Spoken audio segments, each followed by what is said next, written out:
Hello, wonderful people. Welcome back to the Mark Mo Show. Season 6, Episode 4 is where we're at. I'm Aiden Maloney, co-host of Mark Mo Show, and typical host Mark Mo sat right next to me. How you going? Hi. I'm okay.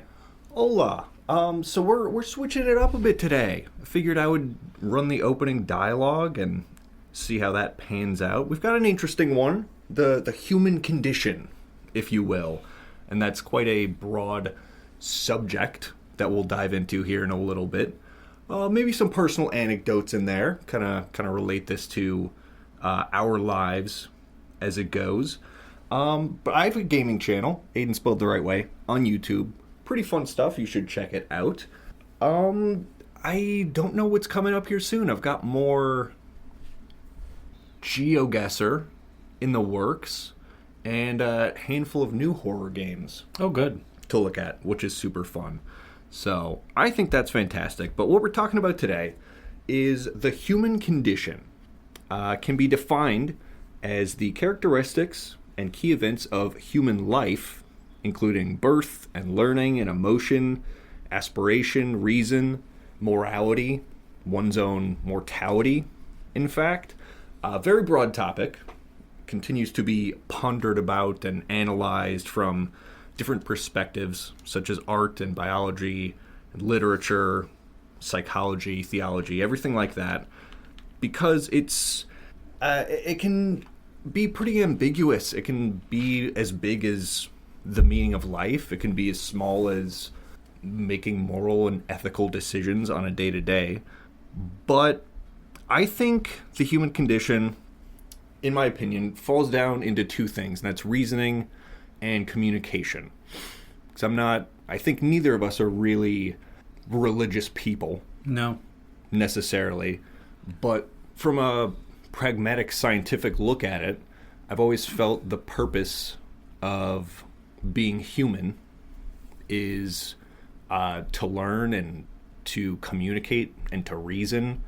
I mean, humans are the greatest autobiographers in the observable universe. Sure. You know, no one writes experiences down or films of logs like us because no one else is doing it. Yeah. There's not another species we know that does that. And specifically on reasoning and communication is what I really want to talk about today, because we spent an hour and change on the phone yesterday with some recent events in Mark Mo's life, causing stresses and strains, and it all kind of boiled down to a lack of communication between two human beings. Yep. And with a lack of communication comes a lack of being able to reason because you don't know what you don't know. So I just wanted to talk about that. Now, reason is the capacity to consciously apply logic by drawing valid conclusions from new or existing information, with the aim of seeking the truth. That seems pretty valid. I would say so. And a reasonable take. Yeah. It more or less involves the rational process of thinking and cognition to extrapolate from one's existing knowledge to generate new knowledge using intellect. And we do that through communicating, not only with others, but with ourselves. And communication, I think we're all pretty familiar with it, but classified as the exchange of information, either between humans, between different species. Communication in humans is kind of two different paths. It can be verbal or nonverbal communication. And there's a lot you can glean from both. And through those two paths, there are two more paths. Interpersonal communications, which is the communication between two distinct beings, and intrapersonal communication, which is communicating with one's own self. And they're equally important because I feel like half of the reasoning we do as people is intrapersonal, right? It happens in our own brain. We break things down as we observe them, and we come to conclusions through reasoning. But if a breakdown in communication happens between two people, that is interpersonal communication, and I feel like in your case, not to get too specific on what's happened recently if you don't want to, but that seems to be the basis of not only conflict, but of stressors. Oh, sure. Which, I mean, is problematic because through proper communication, you would imagine that not only can stress be alleviated in most cases, but it can be outright avoided. Yeah. You know, how do you think communication could have changed recent experiences in your life? Well, I think when you have an issue between two people, whatever that issue might be, the idea is fix the problem, solve the problem. That's always the way it's been. You can't, for example, go to work, be like, oh, that's a problem. I'm going to ignore it. It's a good way to lose a job. Right.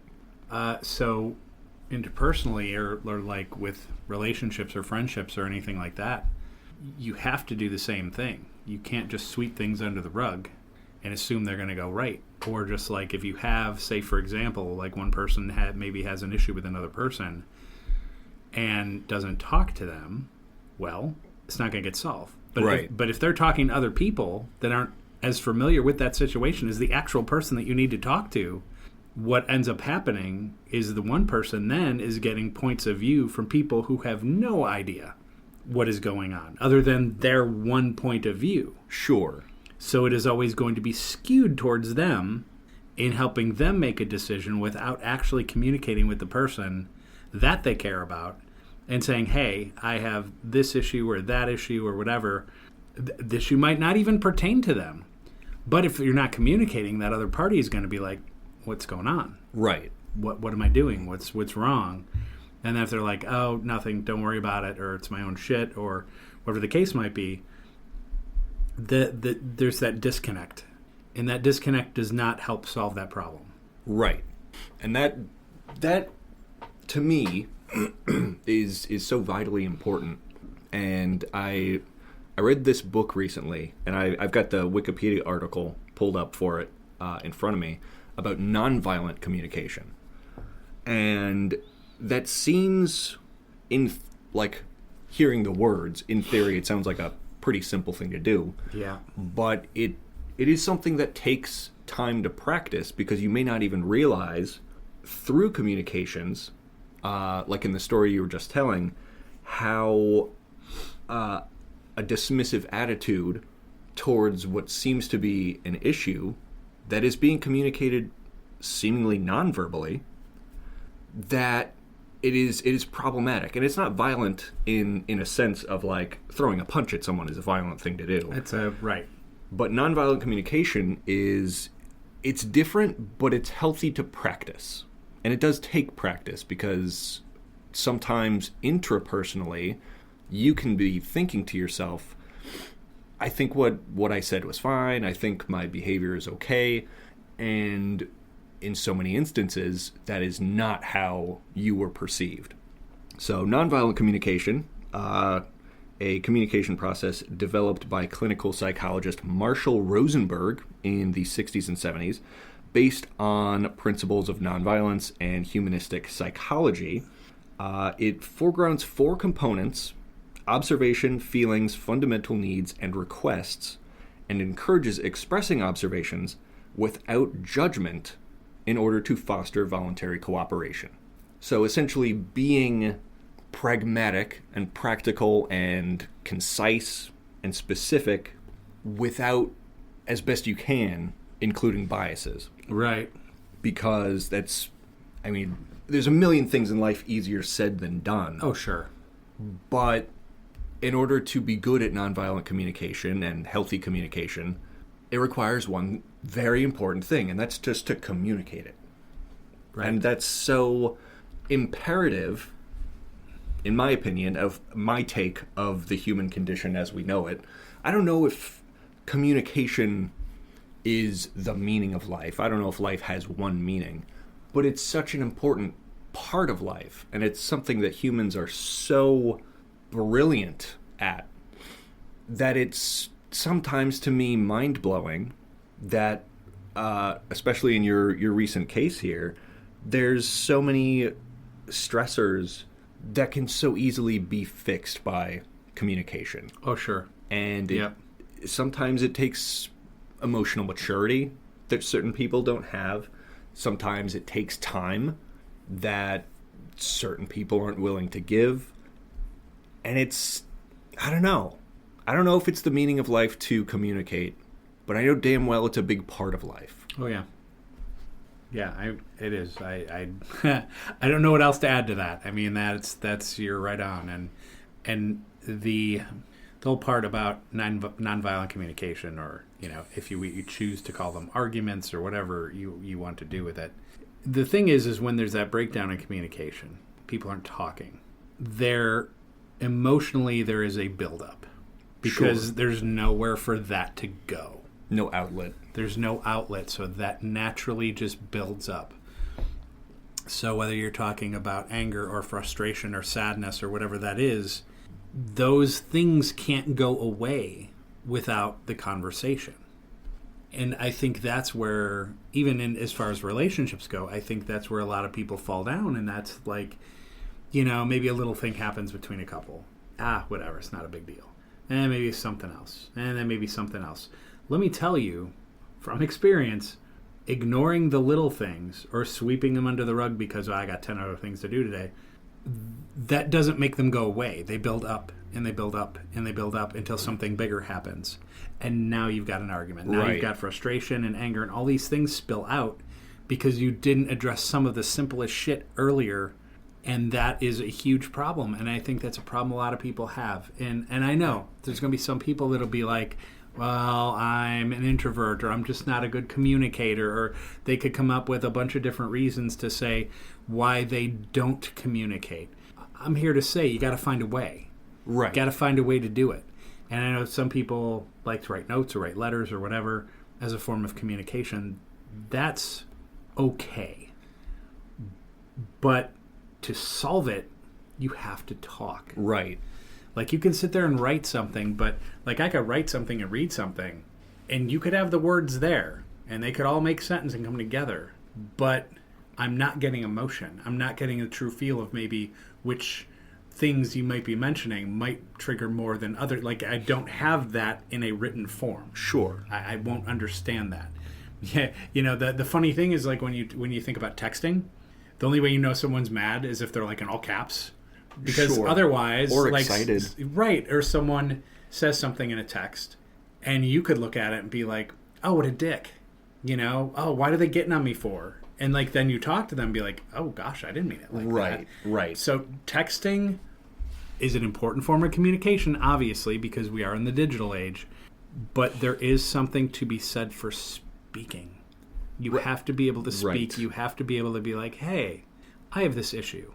And then 10 minutes later, after a conversation, wasn't that big of a deal after all. Right. Or, oh, wow, I didn't know you felt that way. Let me make a couple of changes here. Or, I won't say that again, or whatever the case might be. But if you don't have that conversation, you don't know. And like I said, then those emotions build up into something that isn't great. Right. And importantly, regarding text or email or written communication, that whole second half of human beings communicating, nonverbal communication, is not present. It's not present. Inflections aren't felt. So while valid, written communication can be problematic in terms of specific expression. Right. Because at that point, then it's interpretation. Right. Or how I perceive it to be. Yeah. And there's issues, too, with intrapersonal communication that something you said made me think about, where it is important to, of course, communicate to yourself and process and reason within your own mind. But if you are constantly running through things in your own head and, you know, telling yourself X, Y, and Z, and this is, you know, how I took X, Y, and Z, you have to realize that's still only one side of the story. Yeah. You know, it's your side of the story. The individual or individuals that may or may not be communicating with you have the other side of the story. Right. And that leads me to this wonderful definition I found from the Dictionary of Obscure Sorrows. And I think this definition is so impactful and important to think about in terms of empathy, because it's so important. And it's called sonder, the awareness that everyone has a story. And here is how they describe sonder. You are the main character, the protagonist, the star at the center of your own unfolding story. You're surrounded by your supporting cast, friends and family hanging in your immediate orbit. Scattered a little further out, a network of acquaintances who drift in and out of contact over the years. But there in the background, faint and out of focus, are the extras, the random passerby, each living a life as vivid and complex as your own. They carry on invisibly around you, bearing the accumulated weight of their own ambitions, friends, routines, mistakes, worries, triumphs, inherited craziness. When your life moves on to the next scene, there's flickers in place, wrapped in a cloud of backstory, inside jokes, and characters, strung together with countless other stories you'll never be able to see, that you'll never know exist, in which you might only appear once, as an extra in their life. Mm-hmm. Only appearing sipping coffee in the background, or a blur of traffic passing on a highway, or as a lighted window at dusk. And I find that so beautiful and impactful to think about, because it puts into words what empathetic communication requires. Sure. You know, to understand that every intrapersonal thought you've ever had, everyone else is also having. Right, correct. And it's very easy to get caught up in your own brain, and it's very easy for emotions to build up and communication to fall through, and it's important to try to not let that happen, because friendships can be lost, family members stray away, acquaintances may start rumors if they're vindictive. Right. It's a problematic world we can live in if communication falls through. And I just suggest to everyone out there, all of our beautiful listeners, try practicing nonviolent communication. Put some thought into the human condition as you see it. Because, of course, the reasoning and communication specific version of the human condition that I find important, maybe yours is different. Maybe your human condition to you, maybe it's more spiritual. Maybe there are separate meaning of lives. Maybe there is one meaning of life to you. And communicate it. Yeah. Communicate. Half of education is communicating. Right. Correct. And so is half of relationships. Well, of Actually, course. most of relationships is just it. communicating. Yeah. And ultimately, it's the difference between success and failure. I mean, that's the bottom line. And if things go too long without proper communication, without working at it, or as I like to call it, watering the plant, if you don't, it dies. And you have to take care of that. And look, individually, we all have busy lives. We have things going on. We have other friends. We have jobs. We have hobbies. We have bills. We have, I mean, just load it up, right? Right. It just seems like humans 200 years ago had it best when there wasn't all of this busyness and technology and things like that. And it was, you had a home and it was on a couple acres and you grew your own shit and you had a couple of animals and whatever. And it just seems like maybe that was a better situation. A simpler time. A simpler time where, you know, many forms of entertainment or communication were right there between you and that significant other or some neighbors, and that was it. Right.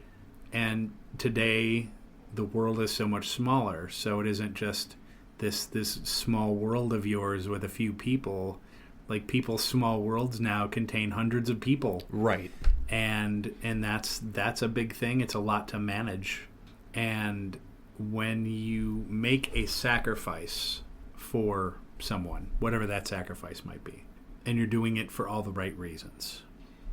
I feel like if that communication isn't there, that no matter how good your intentions are with something, it'll just fall apart. Sure.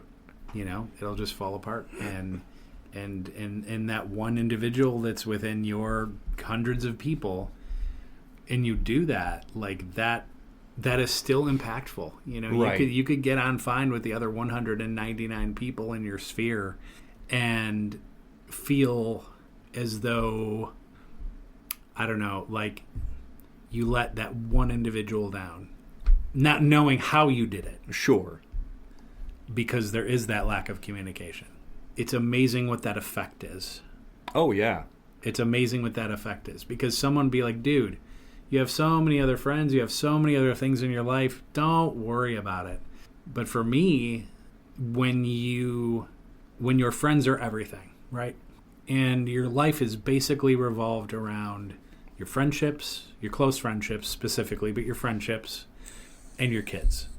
And it's like, that's my life. That's the shit that's important to me. Right.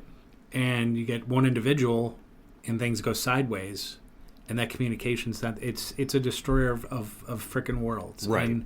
And most people don't understand that. There are some people that are built a certain way where they have a fallout, and the day later they're like, whatever. Yeah. And they just kind of move on. I know people like that. I'm not like that. I'm not wired that way. But that's just what it is. Yeah. Yeah, and it's one of those things too where the stress you were talking about, especially from, as you mentioned like technology, everything is so much smaller, small world, and yet everything is so much bigger. Mm-hmm. I mean, you can never see every corner of the internet. Maybe that's for a good purpose. Yeah, no doubt. But I've seen reports too that the addictiveness and the stress caused by social media and constantly being in communication with everyone all the time is harmful.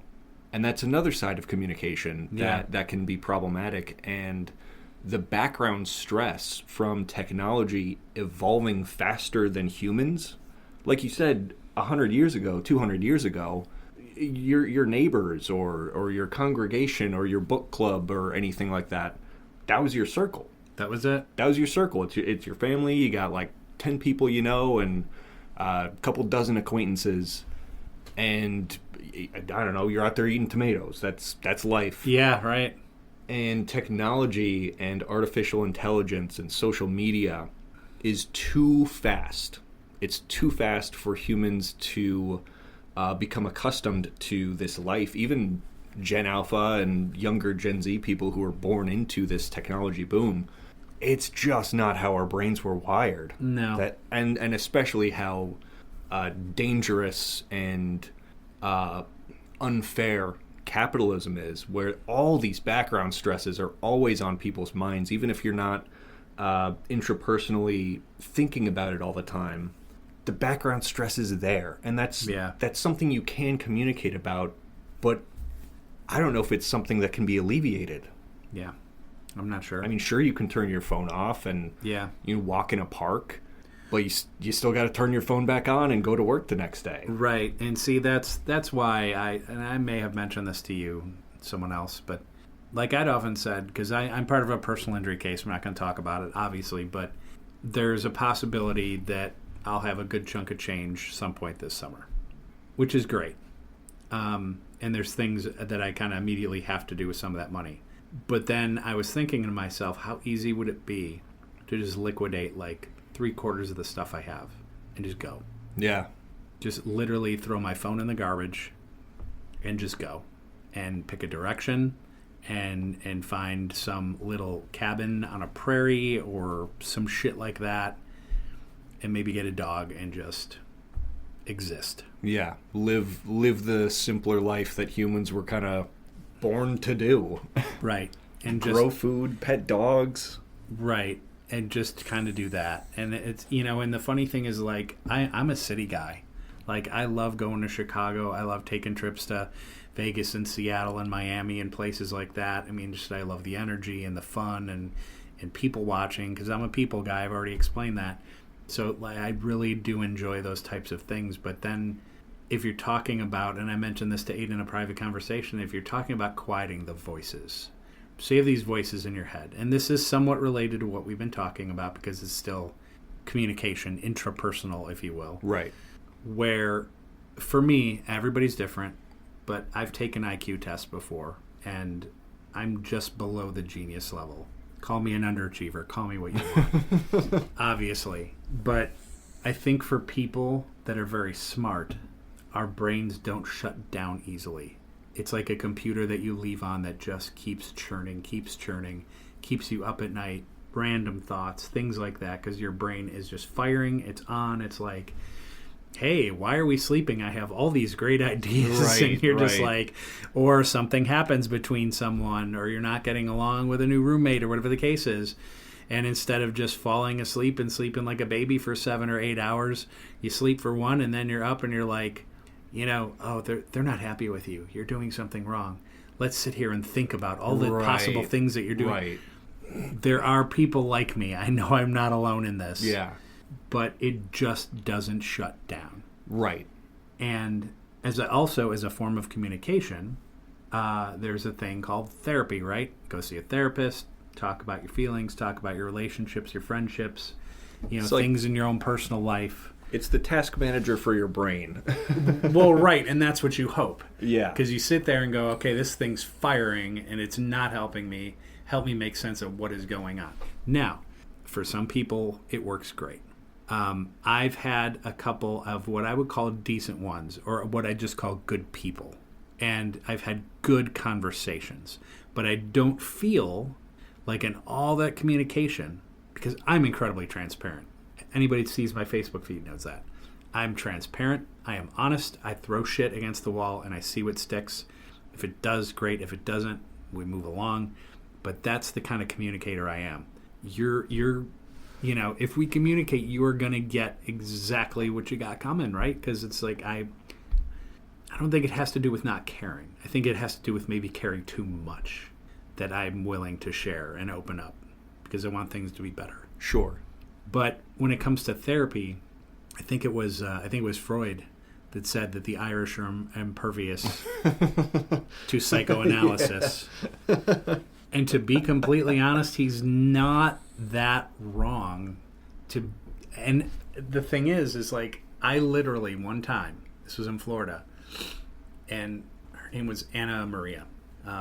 Very, very, very nice person. She did help me in some way. She did, to be fair, she did help me with some things down there, which was good. Because that was a very dark time. I've had like 3 or 4 times in my life where it was dark. And that was one. And so with our communication and talking, because I had no one else to talk to, moved to Florida on my own. So when you had a lot of life things going on and you move someplace by yourself, sometimes it helps. In this case, did not, because it's just too much unresolved stuff. Sure. So in talking with her, like I said, we kind of solved some things. I had this chiropractor who became a great friend, and she told me about like grounding, walking in your bare feet outside, and doing some other little things that would help. Oddly enough, kind of worked. So one time we're sitting there in her office and we're talking about some things, and she's asking some personal questions. I'm giving it to her just how I do. But then the funny thing, because I'm built this way, I then communicate back kind of like, oh, well, how do you feel about this? And here's what's hilarious. Like by the end of that session, she's like, I felt like you were my therapist today. I said, I apologize if I hijacked it. I said, but that's kind of, she's like, you should think about being a therapist. I'm like, nah, man. I'm like, I'm not. Yeah. I mean, I don't want that responsibility on me. I'm like, I'll give a friend 2 cents of advice if they ever ask for it. I said, but I couldn't do it. But the point being in all of that is that when you're having that communication, we expect things to improve or get better or have enough information for things to just make sense. And it doesn't always. Right. And that's maybe, at least for me, sometimes that's where disappointment comes in, because you put this time and this effort and being open and being transparent and genuine, And then days and weeks and months later, and you go, why aren't things better? Yeah. And that's a frustrating thing. But it's still worth the conversation. I'm not saying it's not. And I'm not saying therapy always works, because it does not. Some people it does. And if people are having issues, like someone that I know, they need to see someone and talk to someone. Right. And as I said, maybe that will work for them, and maybe it won't. But it's worth it. If they're not going to communicate with the people they care about the most, you have to communicate with someone. You have to let it out. Right. And you have to talk about it. Yeah. And be like, oh, I have a problem with A, B, C, and D. Okay, that's just step one, that you said, I have issues with this. The next step is why. Right. Why do you have issues with that? Yeah, and then being open about it. Right. And because if you bottle it up and you pack it in, you got to fully unpack it. Right. What are you having issues with? Why are you having those issues? What can we do about it? Right. 1, 2, 3. I mean, it's that simple. And if you don't want to take that first step to a multi-step process, you're just going to repeat. Right. So it's just not me and me thinking that I failed this person. Sure. Because I do feel that way. But because you care about them, you want them to be healthy. You want them to be better, to feel better. Because you realize that before me, there was a guy before me. There was probably a friend before that, and a friend before that. And it's just like trash left on the highways. You just keep driving along. Yeah. And none of that is going to change unless you change and deal with it and learn to communicate. Now, on the upside, in this specific instance for me, I reached out and we have been communicating. I've been helping her in this transition. I didn't have to. Didn't have to answer one text if I didn't want to. But I still care about this person, and I want them to be better and to succeed and to feel better. Right. And if that means going through this whole process that she's going through, great. How can I help? And maybe that's me being a bigger person. Maybe that's just me caring about this person. Maybe it's a lot of different things. But in all of that, she was open to the idea of sitting down sometime and having tea and talking about things. And I really hope so, because that's healthy. Right. That's a healthy thing to do, to be able to sit there and be like, yeah, everything kind of unraveled because of this. And then I can be like, oh, well, I said or did this because I felt this way. And we just didn't have an opportunity to talk about it. Right. And so that's unfortunate. I know there's a lot of you out there where this conversation is probably very familiar with all of you. Right. Seems all too similar. Whether it's an issue that you're having with a friend, or whether it's an issue that you're having with a loved one or a family member, whatever the case is. But there's always the reasons. There's always that causation. And if you don't take time to examine it, if you're like, yep, this person does mean something to me, then take the time. Right. Take the time. Otherwise, that person didn't mean that much to you. Right. And then you need your own self-examination. Yeah. So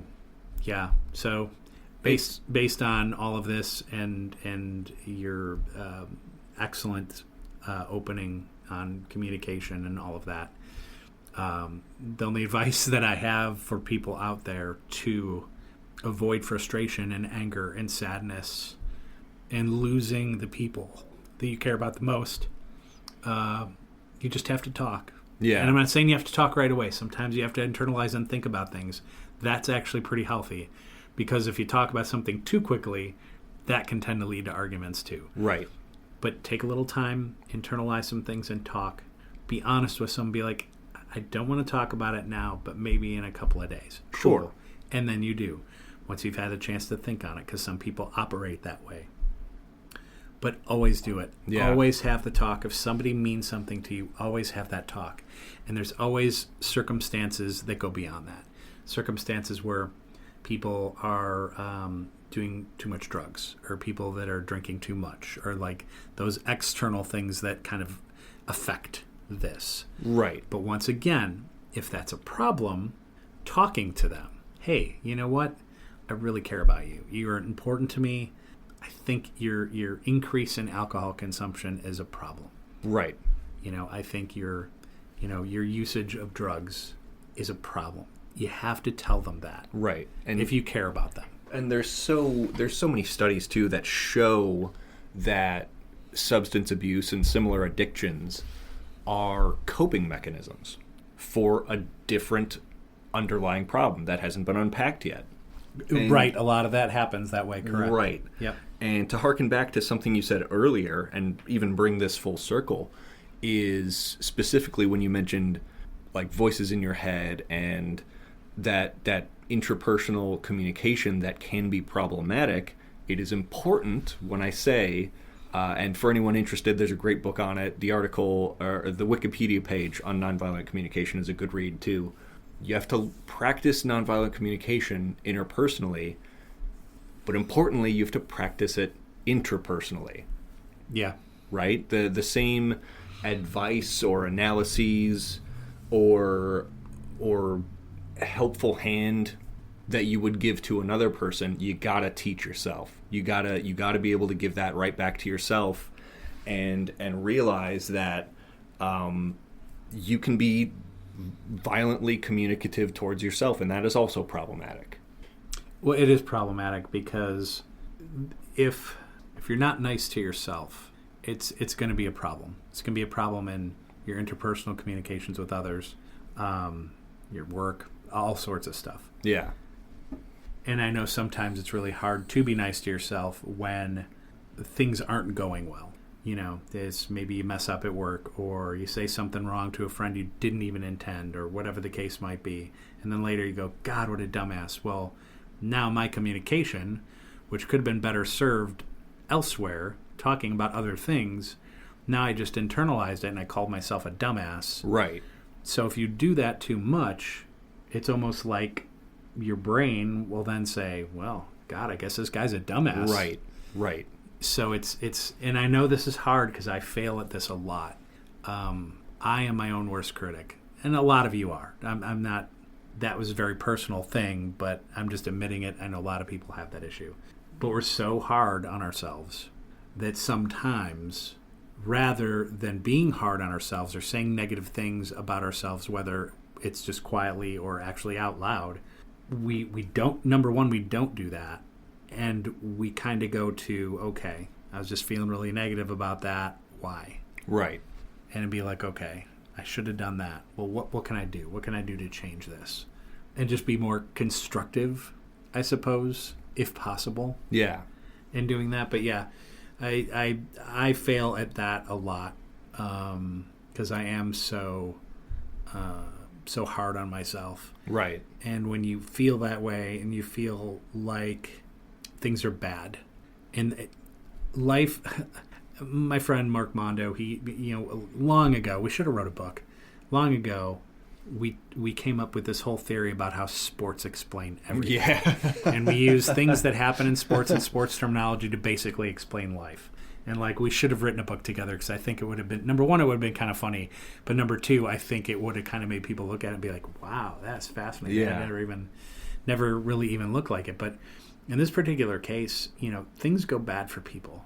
And I get, look, I'm not a kid with one of those big bellies in Ethiopia and just hoping to get a meal. I understand there is bad in this world, a lot worse than my bad. And I get it. Yeah. But it's my life and my universe. So, even though my bad's not that bad, it's still bad.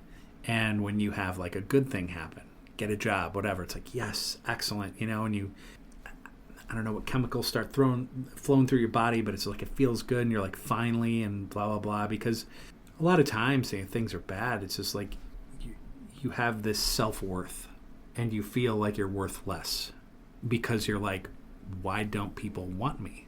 I have a lot to offer. Here I am living alone. Here I am living alone without a job.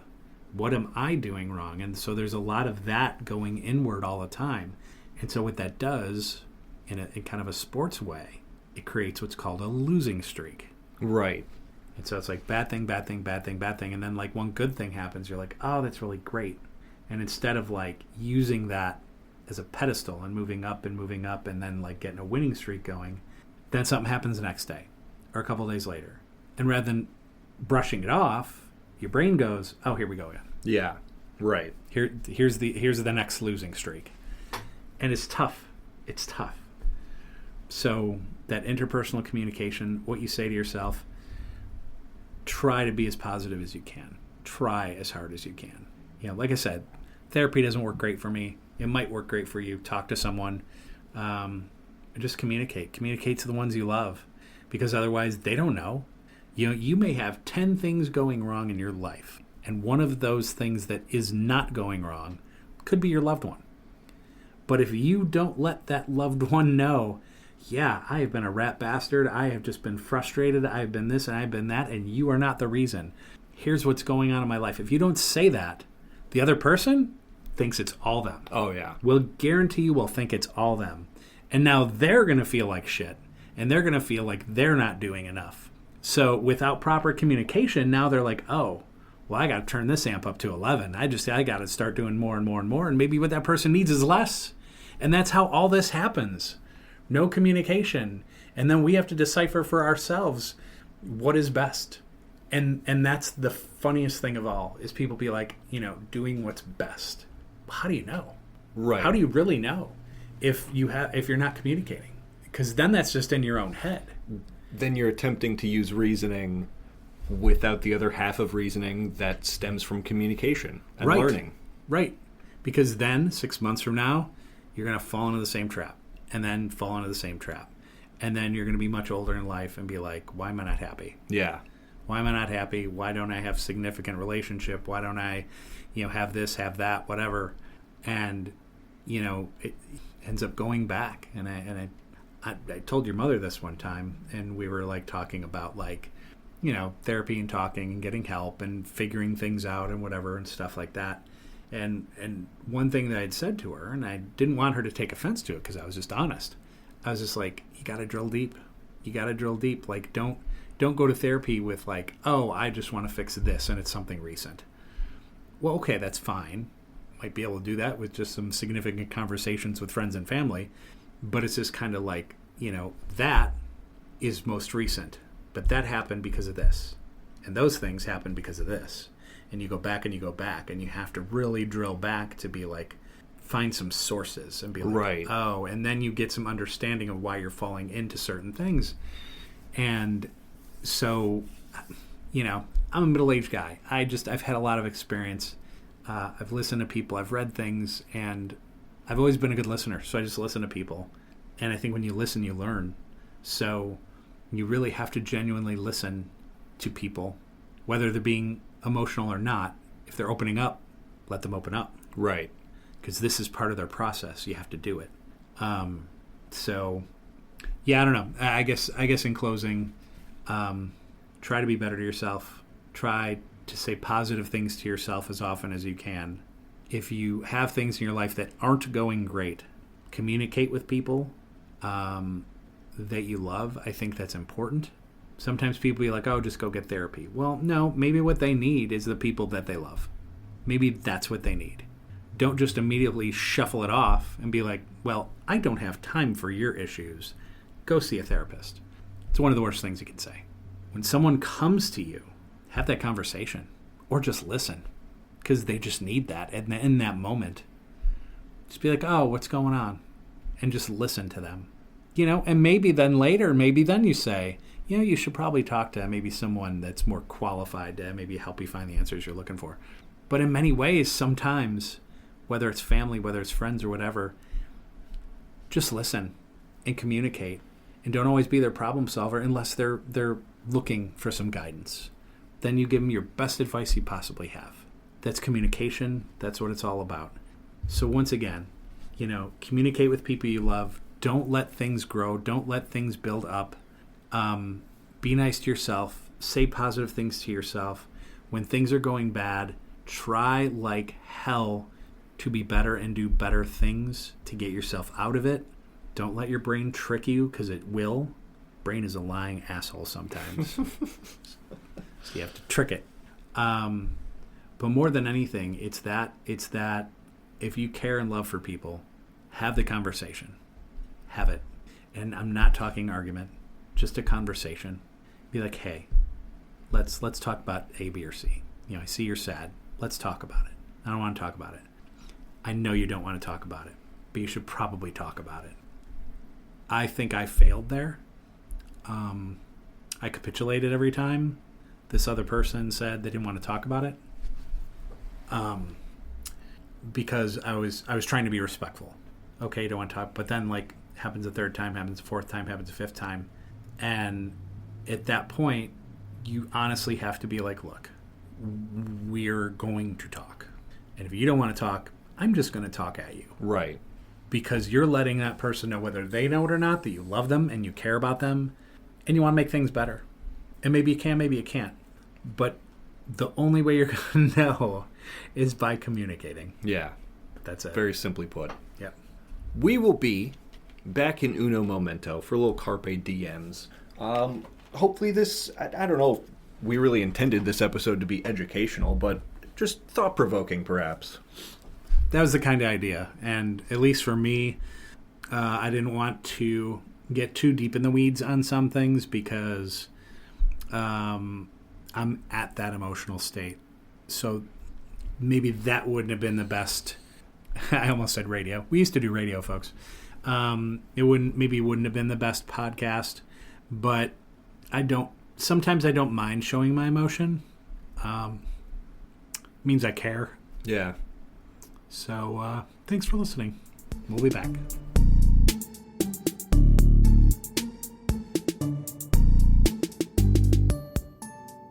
We are so back, gamers, for Carpe DMs.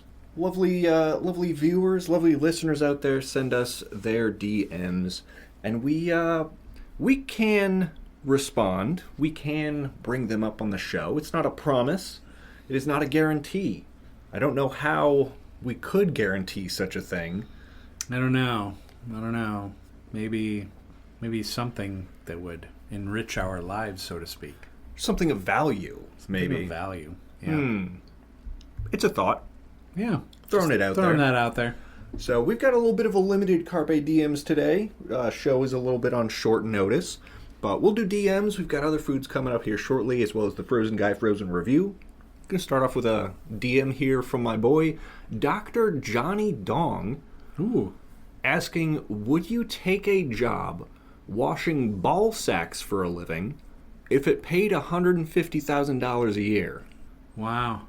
I don't like that question, Jonathan. No. I'm sorry, Doc. Doc. Dr. Johnny Dong. What a great name. Yeah. Glad that question didn't come from Doc Brown. $150,000 a year is a good paycheck. It's a great paycheck. It is a great paycheck. I don't know if I could do it. I'd do it. You'd do it? Wash ball sacks for a living? I mean, that's a tough shift. That's a long 8 hours. It's brainless. You don't have to have a single skill. All you have to do is wash the balls, man. Yeah. That's all you have to do. It doesn't even say I have to touch them. I can have gloves on. It doesn't. This is true. It doesn't matter, man. Get that sponge, scrub those little nuts up. Get them all sparkly, looking good for their lady or their guy or whatever, and send them on their way. Next up. Next balls, please. Next up. Wash the old scrotes. Yeah. Clean testes. For under 50, I just get to sit there and wash nuts. I guess that, you know what? D's nuts. D's nuts. You make a good point. I didn't think about PPE. Mm-hmm. You could have gloves on, a doctor's mask, the whole thing. Maybe something to deal with any smells you may come across. Yep. Yeah, you can usually put a little bit of Vaseline under your nose. Oh, yeah. That's what they do in morgues. Oh, that's smart. Yeah. And so I would sincerely hope that your nuts don't smell worse than a dead body. Yeah. If they do, chances are your significant other probably isn't going to do certain things for you if your nuts smell that bad. Which is why you're coming to visit me. Exactly. At Maloney's Nut Wash. Maloney's Nut Wash. That's right. Yeah. Oh, man. I think I'm happy for you. I just started a business. I didn't even know. Paying job. Didn't even know. I think I'm gonna pass, but You pass on washing the nuts. I'll pass on the nuts. I'll wash a nut. I'll wash both. 2 for 1 special. 2 for 1 special.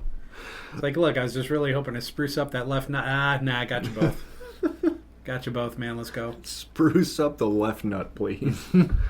I got a DM here from Polly Frankenstein. If the afterlife was a simple choice between watching human history play out up until your passing versus watching the future of humanity play out until extinction, which would you choose to watch? Oh, man. That's a tough one, and this is why. Because what if you pick the first one, and it's like 3 minutes long? And you're like, oh, because I'm not going to be around that long. Okay, that wasn't really worth it. It's like... Right, yeah, like, you pass away, and then nuclear winter happens a couple days later. It's like, well, I got the wrong movie. I got the wrong movie, right? It's just like, I want to see what happens for the rest of my time on Earth.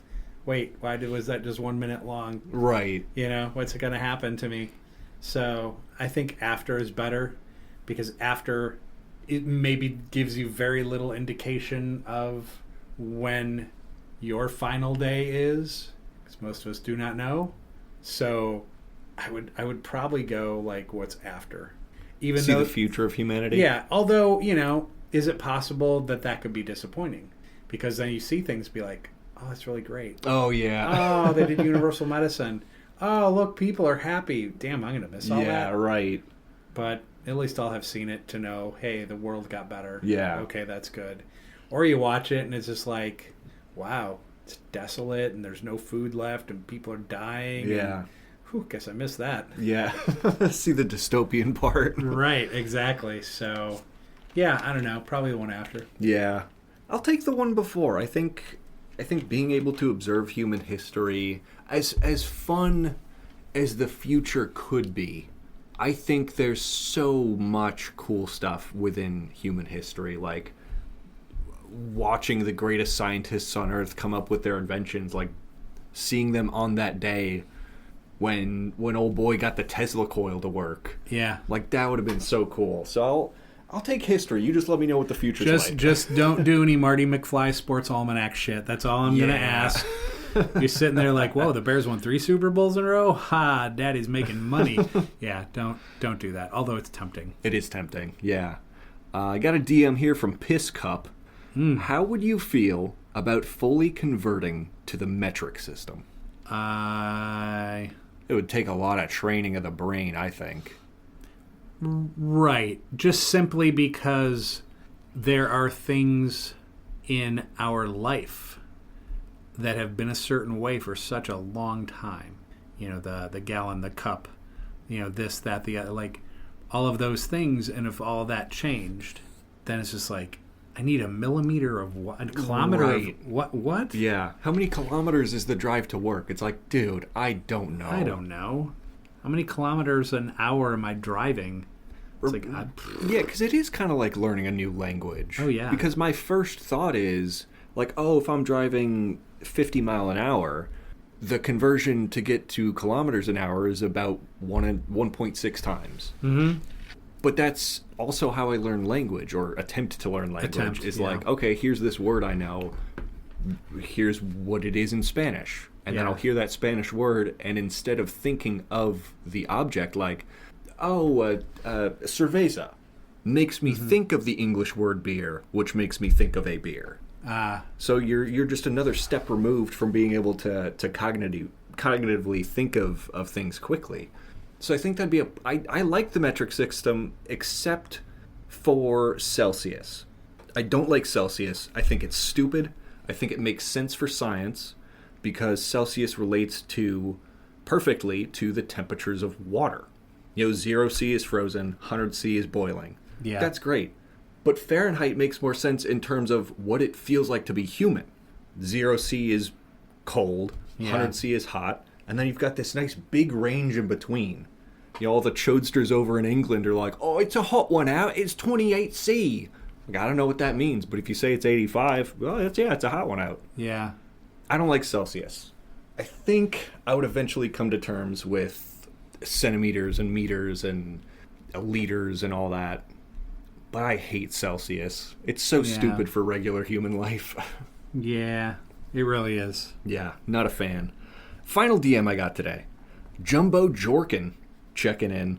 What celebrities do you think are genuinely good people? Keanu Reeves. That was my first thought. Keanu Reeves, Kate Hudson. Robin Williams. Oh, yeah. Let's see. Bernie Sanders. Yeah. There's so few and far between. Like, once you said Keanu, my brain was like blank. I'm like, yep, that's checked everything off the list. yeah. Those are the ones. Those are the ones for sure. God, I know there's probably more that I'm just not. I mean, I've only ever heard good things about Tom Holland.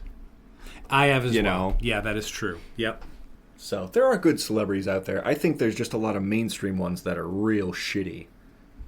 Yeah. Oh, yeah. Real shitty. Jared Leto, Chris Brown, Kanye. All that. Yeah. Yep. Chevy Chase. But then again, media feeds off of negativity. So it's very easy to think of people who are bad people and are notable for it when, you know, the cool stories you hear about Keanu or Tom Holland or anyone, they're just kind of like, oh, wow, that's really nice that they did genuinely good human things. And then the next 10 stories you see on your timeline are like, oh, this celebrity dropped the N-word 14 more times. Right. It's like, dude, what the hell? Yeah. Oh, my gosh. Well, that brings us then to the other foods. Let's do it. Now, the other foods is a little segment I do where I'll traverse the globe looking for disgusting sounding or just atypical foods, and I bring them up on the show for all you lovely listeners and for Mark Moe to hear and react to.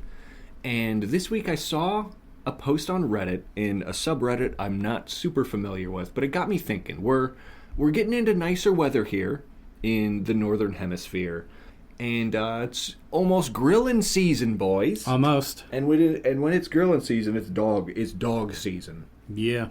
And this post got me thinking. Because it said it's on r/hot dogs. Okay. It's the hot dogs for Reddit. The I love hot dog it. subreddit. I love it. And someone asked, this is a post from 2 years ago, what is the weirdest topping that actually works? So I was just going to run through some of these comments that I saw, and then I did my own research on Google on as far as some atypical toppings. Top comment, mayonnaise. Recommending mayochup and mustard. Okay. Now, I can see that. Yeah.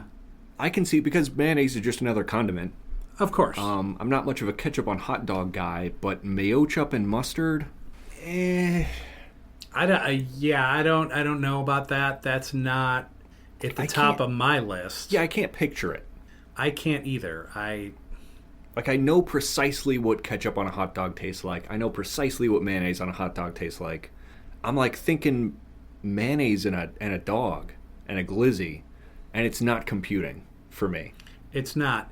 Interestingly enough, I can have some mayo on a burger and throw a little bit of ketchup and mustard on there. Yeah. Along with some lettuce and cheese and stuff.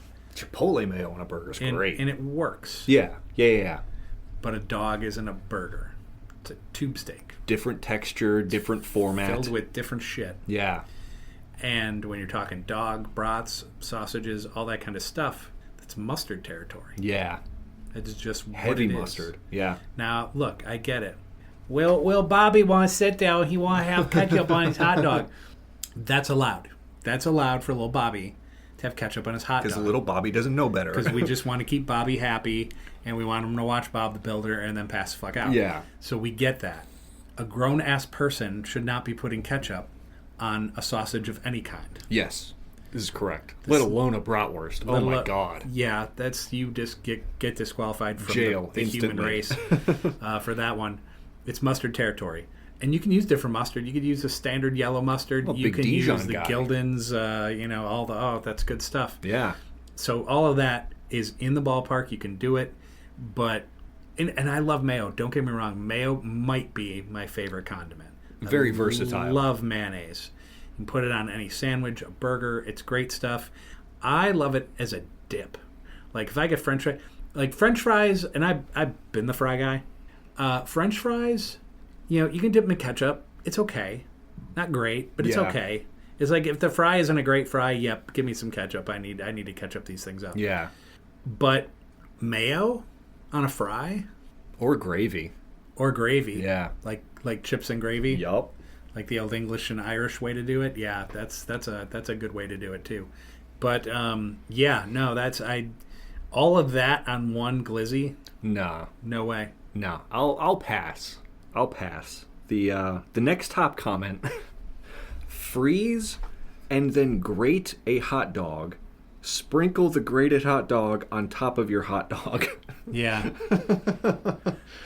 That's creative. That is is something. You get more dog per dog doing it like that. Yeah, for sure. It's the relish of hot dogs. Yeah, the relish of hot dogs. That's funny. Yeah. Next comment here: a bit of blue cheese and diced green apple. Someone suggests. I'll pass on that. I don't. Why would I put apples with a hot dog?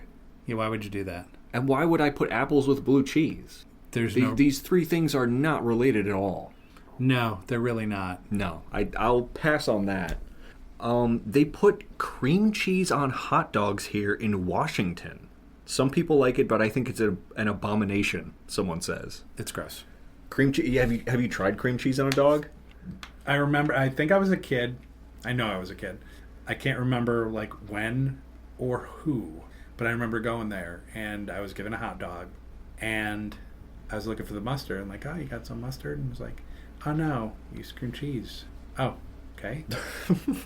So like I put a little on like a little bit of the tip of the hot dog and I ate one and like I didn't want to vomit. I'm not going to go that far, but like I ate it and I felt my tongue swirling around in my mouth, kind of checking out all of the various flavors. Sure. And then thought, I could spit this out right now. Yeah. I could really spit this out right now. I didn't, obviously, but I was done using the cream cheese. Yeah. I just had a hot dog. Interesting. Mm-hmm. Cream cheese on a dog. I can't picture that either in my brain. Some people are commenting crunch up barbecue chips and put them on a hot dog. Yep. I like that idea. I'm okay with that. Like a little texture, a little crunch in there. You can do that with like regular people's sandwiches too. Someone said peanut butter.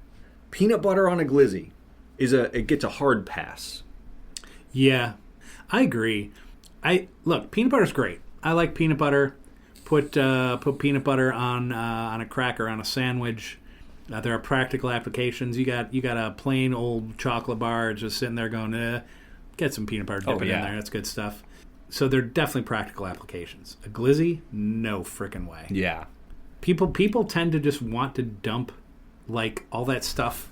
Like I don't get it. No, I don't get it. And like there are savory applications for peanut butter. Like Thai peanut noodles are great, but why would you put it with a hot dog? Right. That doesn't add up. Right. That doesn't add up.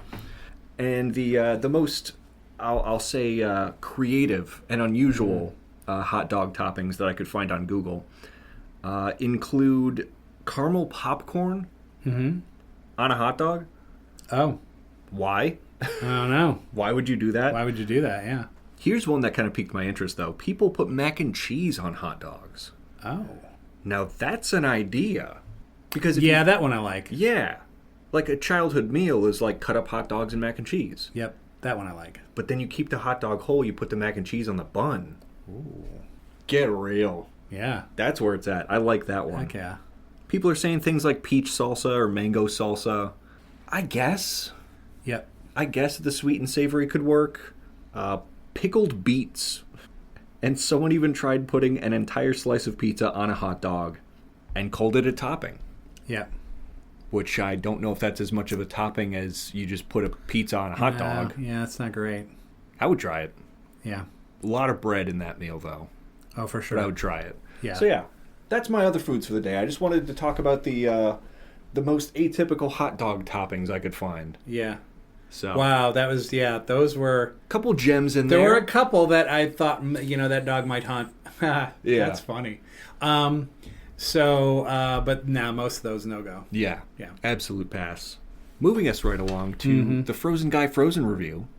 That's right. And so I tried one recently, and I thought I reviewed it, and then as I went back, I'm like, nah, I don't think I did this. But I do tend to like this brand. So it's these Healthy Choice Cafe Steamers. And what store was that? Was it Walmart? It might have been Walmart. And they had really good deals on their frozen meals. Like better than Meijer, better than Strax. I'm like, wow, I didn't know their stuff was so cheap here.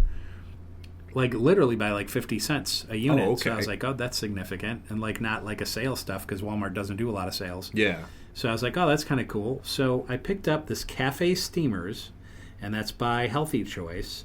And I picked up a 4-cheese ravioli and chicken marinara. It's ravioli filled with spinach, ricotta, Asiago Parmesan, and Romano cheeses with grilled chicken breast and a marinara sauce topped with Parmesan cheese. That sounds pretty damn wonderful. Does sauce hold up? It did. It did. It was not a thick sauce, but I don't think it was supposed to be. Like everything, like the raviolis were kind of small. Oh, okay. But there were 6 or 7 of them, and plus the chicken, which was like white chunk chicken, which is fine, but no seasoning on the chicken, so you really kind of had to, use the sauce. Yeah. Or eat it with the ravioli. But I thought the quantity was good. It was light, and I think how much it was.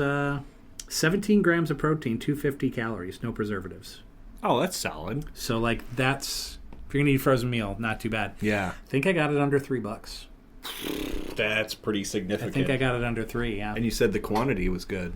Yeah, like for filling, sure. In a way? Yeah. It was good. It was very tasty. So, yeah, at any rate, I'd probably throw an 8-1 on that. 8-1. Yeah. That's solid. For what you said, $2.90? If the quantity were just a tad bit more, I think it would have been in the high 8s. So I think the quantity affected that. But like, as far as the meal, how it tasted, like I said, the chicken, I think it needed to be seasoned somehow a little bit. Yeah.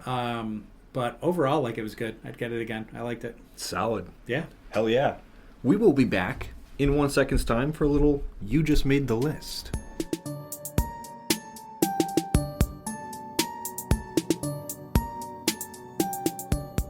Aiden Maloney and Mark Maloney Hello. are so back for We you. are. Just made the list, as you call it, the feature segment. Feature segment, baby. The big one, the top 10 list of all time. This week, we're delving into something we've touched on before, because we like talking about music, we like talking about cars. We've done lists of probably hundreds and hundreds of things Yeah. by this point. But this one I thought would be fun to do. Our top 10 favorite cars pre-2000. Before the year 2000, okay. Best cars, in our opinion. We'll run 10 through 2, save our big number 1 reveal for the end. And thank fuck for this part, there's no rules.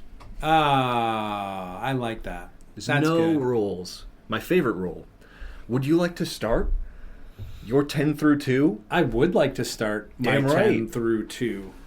All right, 10 through 2. And these are Best cars before the year 2000. for the year 2000. I've got a couple two-tree. All right, here we go. Number 10, the 1997 Jeep Wrangler TJ. Now, Ooh. there was a time in the 90s, 80s when Jeep Wranglers had a certain look, a certain feel. I liked them a lot. And I really like this one. A friend of mine had, I don't know if he had the 90s. No, he didn't have the 97. It might have been a 93 or 94, but even so, like, it was great. Just such a fun car to drive. And that was the era, too, in the United States when SUVs were special. Now everyone's got an SUV or a truck. But Right. SUVs were special Yeah. in the 90s. Number 9 is 1973 Cadillac Coupe de Ville. Oh, that's a gorgeous car. It was, I don't know, I feel like the 60s and 70s really ushered in what was called the luxury car. So if you were kind of that upper middle class guy and you could scooch up to a Coupe de Ville, you were the shit, man. And the thing was a boat. I forget like how many cubic inches, like the motor, like it was just massive. It was massive. The thing hauled. So the cars were just amazing. And this thing wasn't, but like you could fit a family of 6 or 7 in a car. So that says a lot. The car is meaningful too because Afro Man sang about it. Oh yeah. On what's the song called? Crazy Rap, or something like that. Yeah. Called 45 and 2 zigzags. He does mention the Cadillac Coupe de Ville. Coupe de Ville, you got to, man. It was a ride. Number 8, the 1986 Lamborghini Countach. Oh yeah. LP500 Quattro Volvo was just gorgeous. Yeah. The quintessential. Was that a sports car or a supercar at that point? Dude, it was a sports car, but it was like when you were a kid and you'd go to Spencer's or something, and there was like a poster, and it was some bikini babe or whatever, and you threw it up in your room or whatever. Yeah. 9 times out of 10, they were on this car. Oh, I see. They're on it, posing by it, whatever. Because it's just like, hey, man, I'm cool. Look at the chick. Look at the car. Right. Yeah, I'm going to get me one of those. Status symbol. No. But anyway, neither the woman or the car. Oh. Boo. But anyway, that car was just a baller. 1965 Lincoln Continental. Oh, yeah. They had the suicide doors. Sadly, I think it was probably the car that Kennedy got killed in. I think was the Continental. Oh, that sounds right. The suicide doors, I think it was. A beautiful car, though. Absolutely gorgeous car. Number 6, the 1977 Ford Bronco. Is that the OJ one? No. Okay. 1977. It is the one more closely related when Ford decided to do the Bronco again with the grille and the headlights and everything. Yeah. Was more closely related to the older school Ford Bronco than it was the OJ Ford Bronco, which looked different. So, that Ford Bronco is pretty cool. And number 5, the 1987 Buick Grand National. That's so great. Which watched the Super Bowl from 2 years ago. Yep. It's a baller, and Buick made luxury cars largely. And when they came out with this Grand National, it was kind of like, yeah, it's luxury, but you can put the pedal to the floor and this thing's going to haul, and it is sporty as fuck. The Buick Grand National was awesome. Yeah. It's a cool car. 1967 C2 Corvette. Oh, yeah. One of my favorite Corvettes, by far. I mean, there's the Stingray, the 80s and 90s, and it's kind of cool looking, but not top 10 worthy, in my opinion. The 67 Corvette. Beautiful car. That's righteous. That's a good pick. Absolutely beautiful car. Number 3, the 1977 Pontiac Firebird Trans Am. So for people that watch like Smokey and the Bear movies or that sort of stuff, it was a car that he drove, the black one with the big Firebird on the hood, and every kid that went and got a Matchbox or a Hot Wheels got that car because it was like, that is the coolest car ever. That is an amazing vehicle. And number 2, the 1991 Chevy Camaro, because I owned it. I had it. T-tops. I felt great. Felt great to drive. It was so low to the ground when I first got it. I'm like, oh my god, I'm sitting on the street. This is crazy. But it was like driving a magic carpet. Now I'm not going to tell you on 130 miles an hour on Tri-State. I may know someone that did that. I think you're past the statute of limitations. Am I now? You can just say you did it. I went fast. And then I have my number 1, which we'll reveal in a little bit. Hell yeah. I've got an interesting feeling what your number 1 might be. Yeah, I think you do. My number 10 best cars made pre-2000, in my opinion. Number 10, the 1995 Mazda MX-5 Miata. I've always been a fan of Miatas. They're just cute little sports cars. They're just built right, and they're quick, and they're light, and they've always been super streamlined. Yeah. Super aerodynamic, and these were the ones with the flip-up headlights. That you can kind of like wink your headlight at people. Those are cool. Yeah, very fun. Number 9, I had to do it to him. Number 9, the 1990 Volvo 240 wagon. I had a friend that had that. They're so boxy and cute.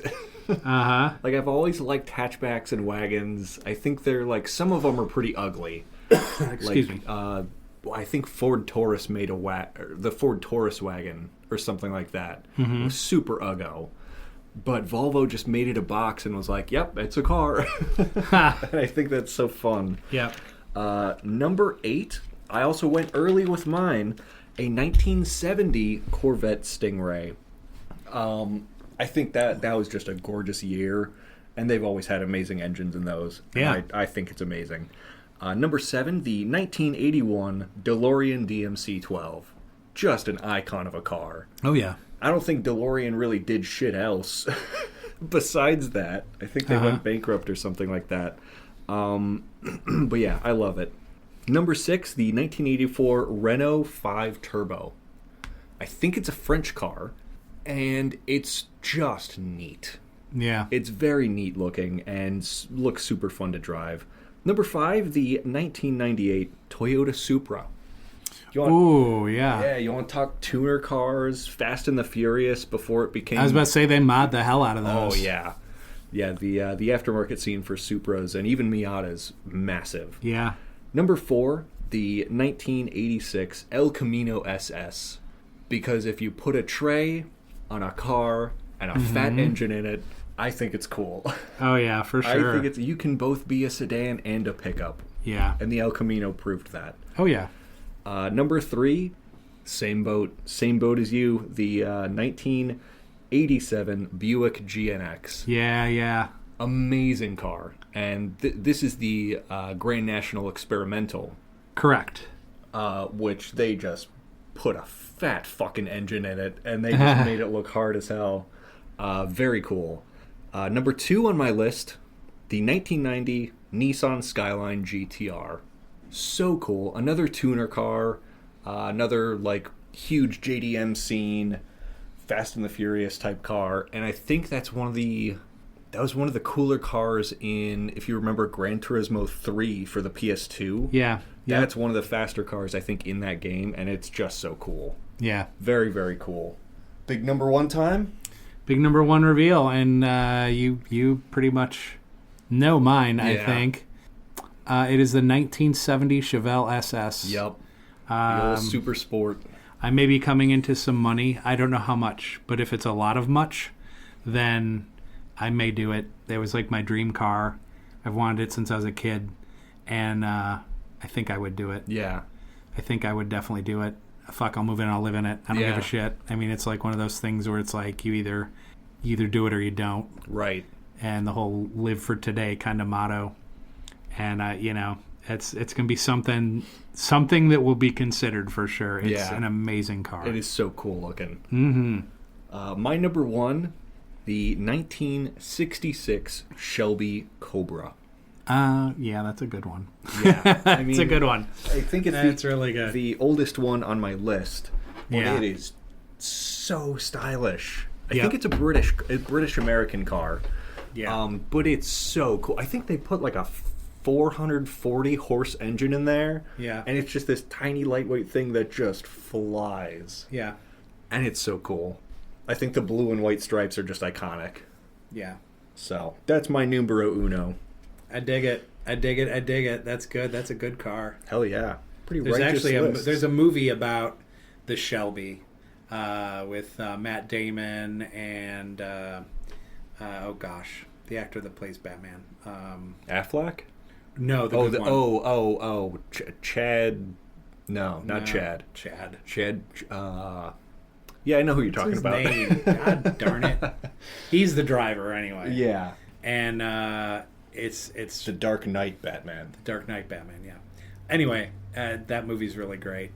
And if you're a gearhead, you like cars, you like old classic cars, it's definitely a movie for you. It's That's so cool. good. Yep. That's very cool.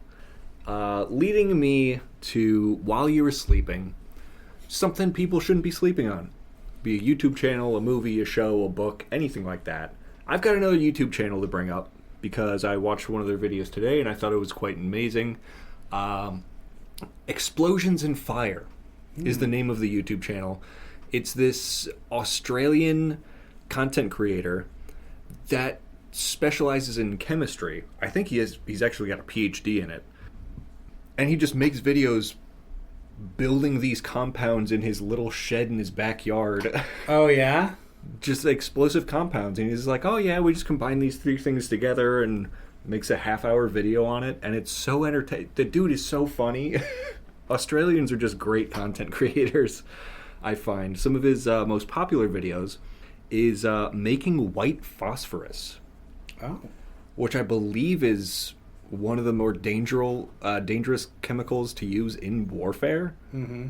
Which is very scary that he just made it in his backyard shed. Wow. Just synthesized it. He's got videos about purifying hydrogen peroxide, making nitrogen trichloride, and the title of the video is A Terrifying Yellow Abomination. Oh my gosh. Nitrogen trichloride.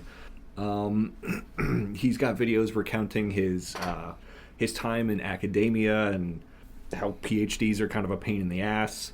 And it's just incredible. He's got videos making anti-missile flares in his backyard. Oh, wow, really? Like, this dude's just great. So, yeah, check out Explosions and Fire on YouTube. I think Explosions and Fire. Explosions and Fire. That sounds fun, actually. It's a great watch. Yeah. It is a great watch. And no one should sleep on us. No. As we take a quick break and come back with a little beer review and maybe a little tier listing. Ooh, tier listing. Interessante. We're going to list my tiers? Oh, no.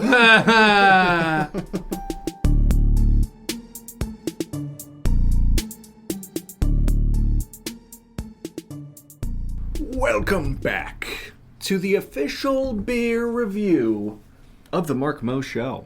The only Mark Mo Show, the only official beer review of the Mark Mo Show. Today we've got a special one that Mo himself has picked up for us. Yep. Żywiec Porter, straight out of Poland, 9.5% ABV, 45 on the International Bitters Unit. Sounds like a treat already. It does.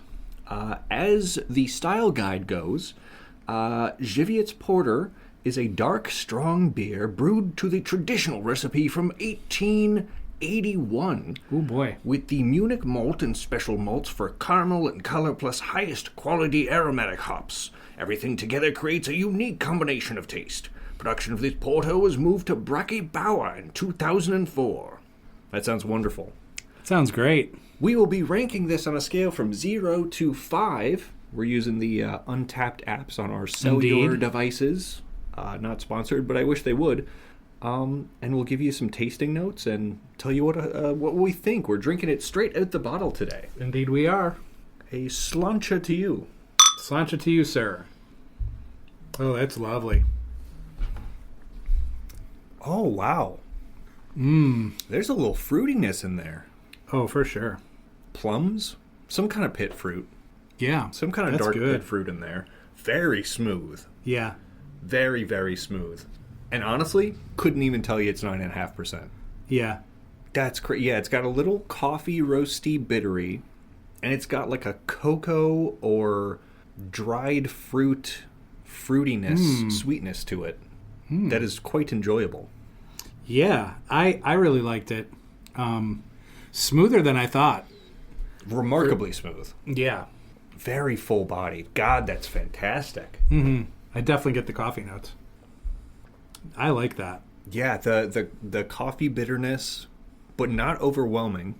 And there is a very acute pit fruit sweetness in there. Yeah. Oh, for sure. That is quite enjoyable. Yeah.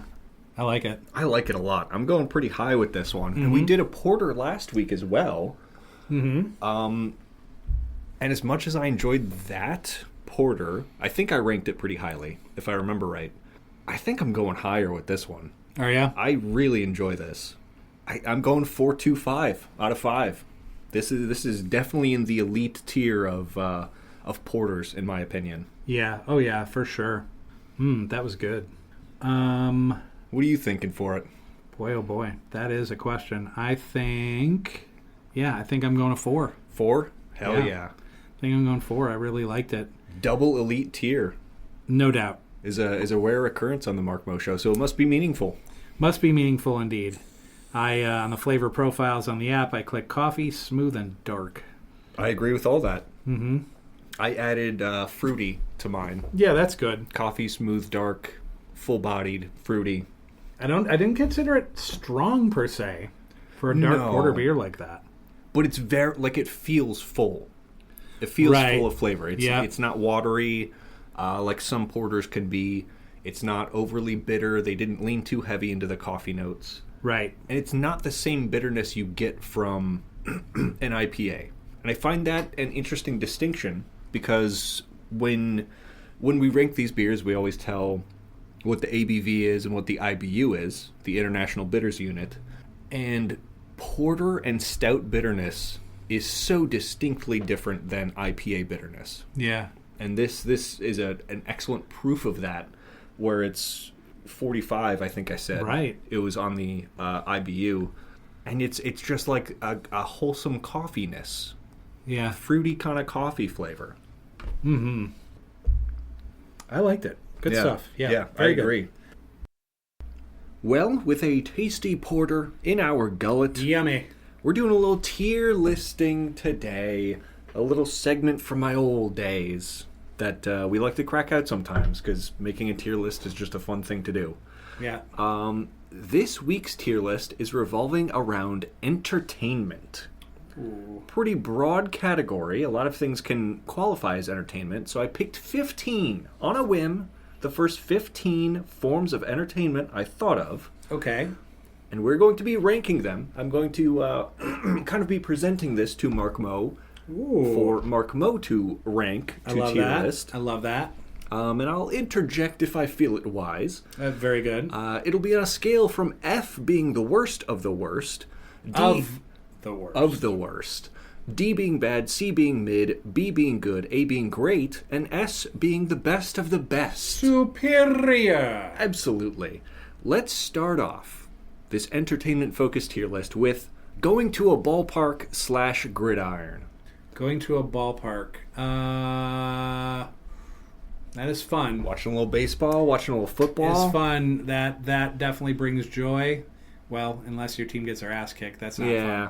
But overall, the day is usually good. I'd probably put that in A tier. A tier? Yeah, would get S if things like that were more affordable. Sure. But I think A tier is good. That's totally fair. Next one down, scrolling social media. Boy, that's a tough one. Because there are... Okay, so... That is a tough one. Yeah, I'm trying to think of... the various ones I go on the most. I'm actually grabbing my phone right now. Live research. So Threads, I feel, more than any of the social media, I have been able to tweak to the point where everything in my thread is my interest. Everything. You've been able to game the algorithm. I have. Yeah. Threads is literally everything I enjoy. It's been great. Like, I'd say 1 out of 40 is something I don't like. That's a pretty good percentage. It's a good ratio. That's a good ratio. So I think Threads does an excellent job. Facebook, not so much. My issue with Facebook is more timing. So, like, for example, I'll pull up Facebook, and I scroll in my feed, and there's something 4 days ago, 2 days ago. I'm like, man, I would have loved to have known that. Right. And I didn't know because they don't do things chronologically. Yeah, they do it suggestion-based. And I don't like that. Ever since they made that change, I've not logged back onto Facebook. Terrible. Yeah, it's if terrible. If a friend posts an event, that's what I want to see. Yeah. That's what I want to see in my feed, and I don't see it until days later. I'm like, God damn it, I missed that. Right. So Facebook, you're fucking stupid for that. Which is weird because they own Threads. Right. Twitter, oddly enough, I think recently has gotten a little bit better in me being able to weed certain things out. So I'd say it's about, not as good as Threads, but it's more like 60-40, close to maybe 70-30, where it's mostly stuff I like, and then some stuff, if it irritates me enough, I'll be like, I don't want to see this, boom, bam, and they suck. But they're a little better, oddly enough, with the idiot running it. So that part's not so terrible. Insta's Insta. I don't think that's influenced one way or the other. I think it's just about the people that you follow and the content that they're posting at the time. Maybe a little bit too much ad-based. Like sometimes I'll see things, I'm like, I don't know that person. I don't know that business. What the hell? Right. So a little bit too much of that. I think that needs to lessen. I don't know if they have like an Insta Plus where you can pay per month and not see those, and I can just see the people that I follow. That would be lovely. So looking at all of that, and then there's Snap, and Snap's just Snap. Yeah. And there's nothing extraordinary about it. It's just your friends taking a photo in a place in a moment. And sometimes it's fun and funny, and sometimes you're like, oh, they're at the coffee house, cool. And then you just kind of move along. Yeah, it's more akin to instant messaging photography. Yeah. Right, exactly. So, all right, so to fast forward, I guess, now that I've taken all this time, I would probably put it at a C. C. So some bad, some good. C's got to be where it is. Yeah, that's totally fair.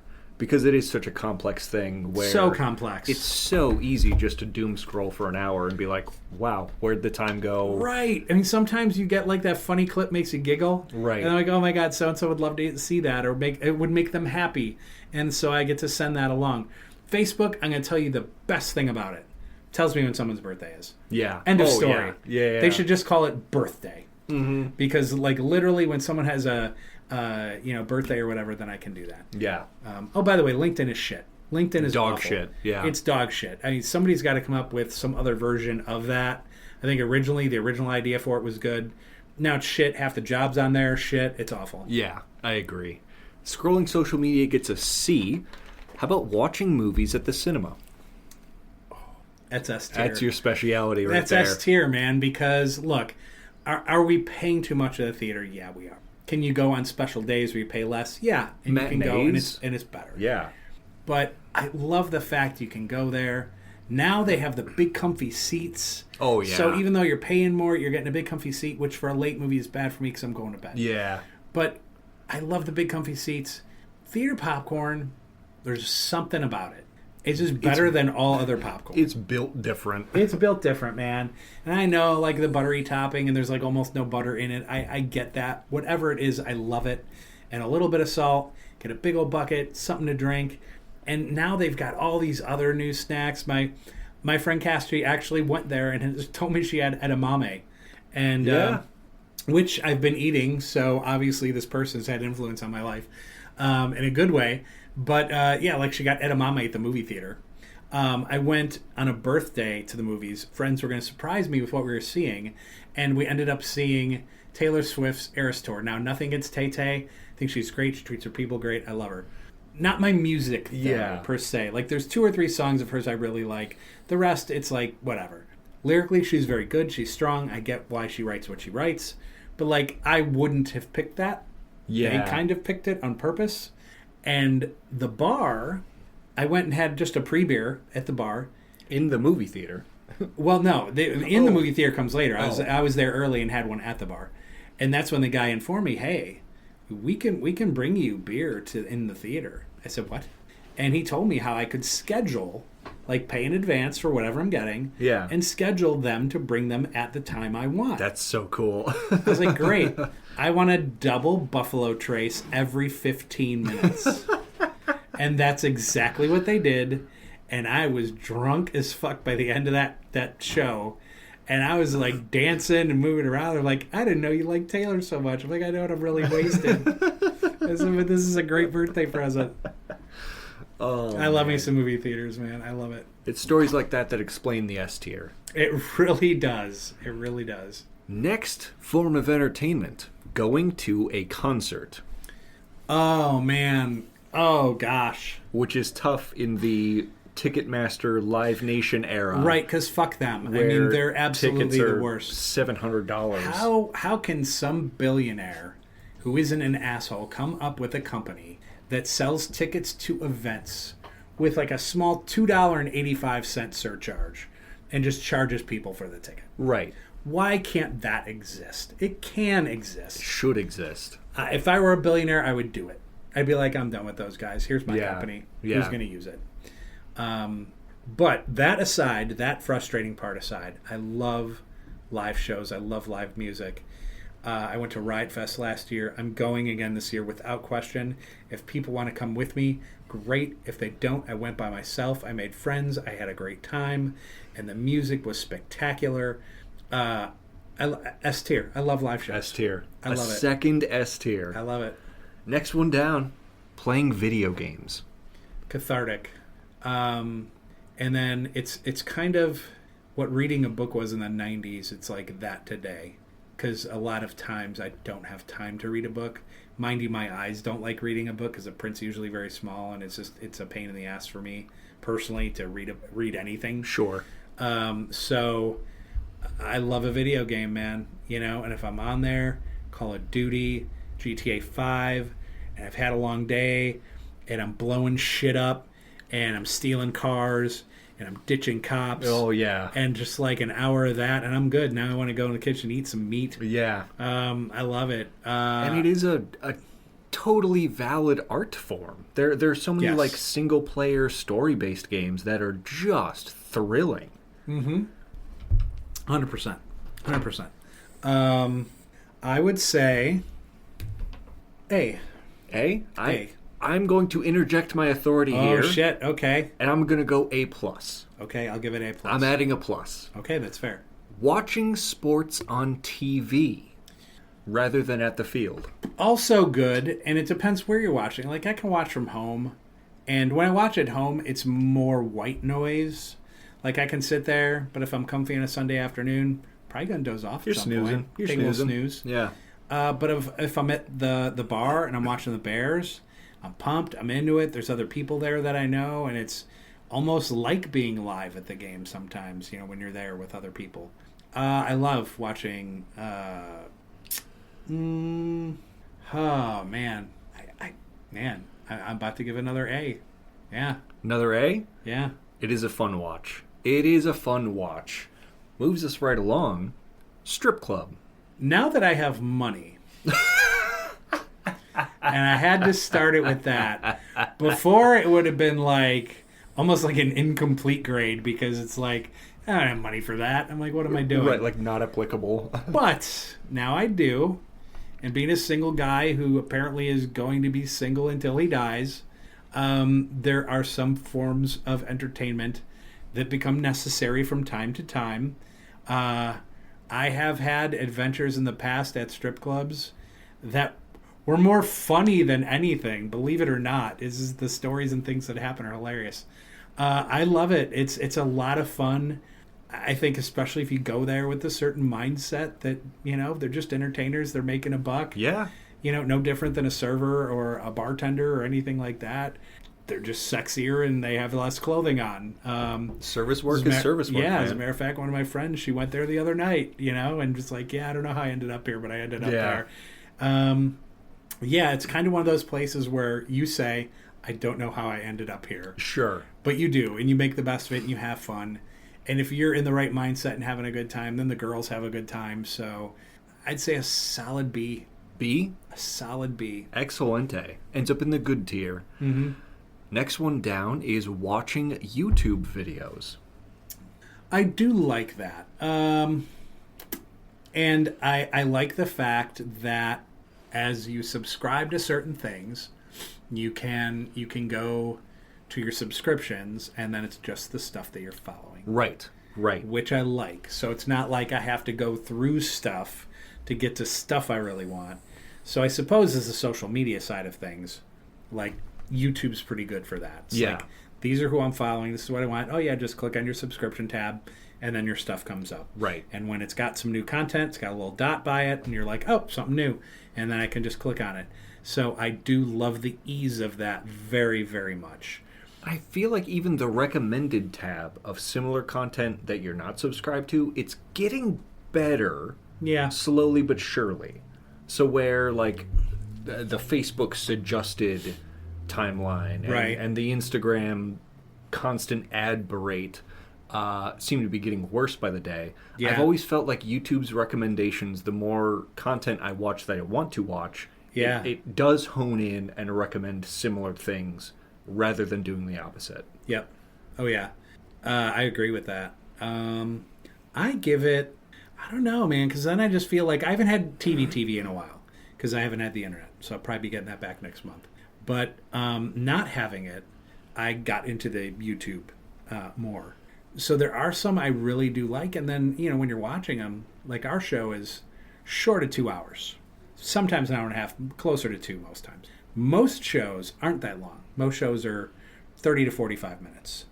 And that's kind of perfect from a timing perspective with a lot of the ones that I watch. Right, depending, right? If it's like a lot of the edutainment videos I watch always hit that sweet spot of like 45 minutes.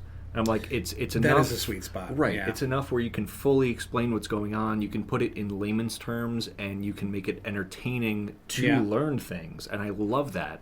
Whereas in this podcast format that we do, I love the idea of people throwing us on during a road trip or listening when they're out gardening or something. Like, it's not white noise necessarily, but it's something that you can be entertained by and learn things and thought-provoking conversations. Yep. And you can do other things too. And I love that for us. I think it's awesome. Yeah. Because I enjoy listening to podcasts as much as I enjoy making them. Yeah. Oh, yeah. No doubt. B+. B+? I think I'm going to have to authoritatively... I knew it. Authoritatively bring you up to an A on that one. So take that with a grain of salt, listeners. Mark Moe gave a B+. I am bringing it to an A. Okay. Because YouTube is easily 70% of my entertainment. What you consume. On a daily. It's just, there's so much good stuff. Okay. There's so much good stuff. So I'm authoritatively bringing it up, but you can take that with a grain of salt. And we'll move on to this next one. Watching a play at a local theater. I don't do that much, but I do like it, especially if I know someone that's in it. I do like going to support the theater. When I was in Chicago, I did a little bit more, but they have kind of a vibrant theater, whereas, towns here in Northwest Indiana, they're smaller, and they have a much smaller theater scene. Right. But like theater in Chicago, I've definitely done that. I've seen Phantom of the Opera. I've seen, there's plenty of others that I've seen over time. Late Night Catechism, which is hilarious if you're Catholic and grew up in that. That was kind of a funny play. But I do like them.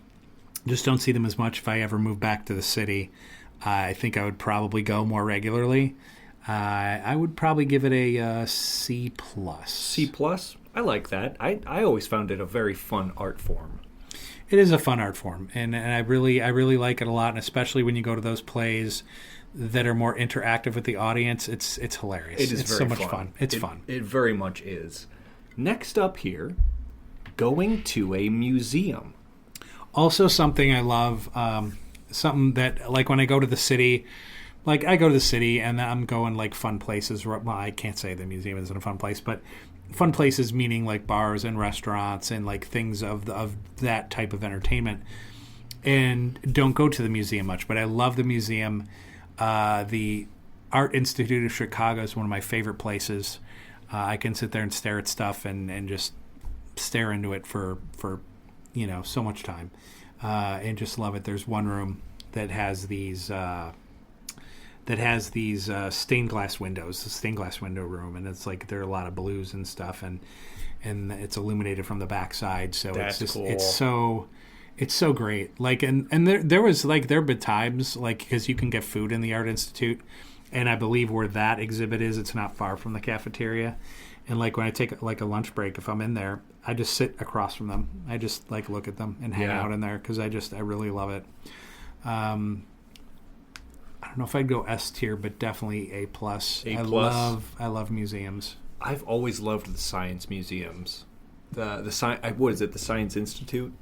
Museum of Science and Industry. Yeah, so cool. That's really great. Indianapolis has a good science museum. There's a couple of other really good ones that I've been to too. Aerospace Museum we went to in D.C. Yes, we did. So fun. Well, yeah, and just seeing all of the different shuttles and the spacecraft, and like it's just awesome. It's beautiful. Like you look in those little capsules, like there was a dude in there. It's oh my god, there's multiple dudes in there. Like holy. I would have had claustrophobia, man. Oh, I get it bad. I would. Yeah, that would have been rough. As soon as that thing hit the water, I'd be like, get me out of here. Right. Next up, a fireworks show. Was much more fun when you guys were young because it was just part of like whatever we were at. Yeah. It's fun at the ballpark, like at the White Sox, oh yeah, we're in a fireworks night or whatever. And you know, like they suck and they were probably going to lose. Like it's like, oh, the highlight's going to happen after the game's over. Right. But I'd say C. It's not something like I would plan to go to, but if it's happening, it's like, yeah, it's fine. Yeah, I agree. I can get down with that. Comic-Con or similar conventions. S. Full S. Didn't even hesitate. I not going to those with you and Sarah has left a massive hole in my life. Yeah. Those were so much fun when we go to those. And now Sarah lives like 8 hours away, so there's no excuse. We should be able to put one on the books here in the near future. But I love them. Just being able to like see people that are in your favorite shows, meeting the illustrators and those in the comic books and things like that. You just swag there that you don't normally find anywhere. Local artists, and then you're meeting people that like all the same shit you do, and then all of the different presentations they do with the people that are in the movies and shows and stuff like that. Yeah, we saw Jeremy Renner. Yeah. We saw Anthony. Anthony Mackie with him? Maybe. He might have been. I know we saw Bruce Campbell at some point. Yes.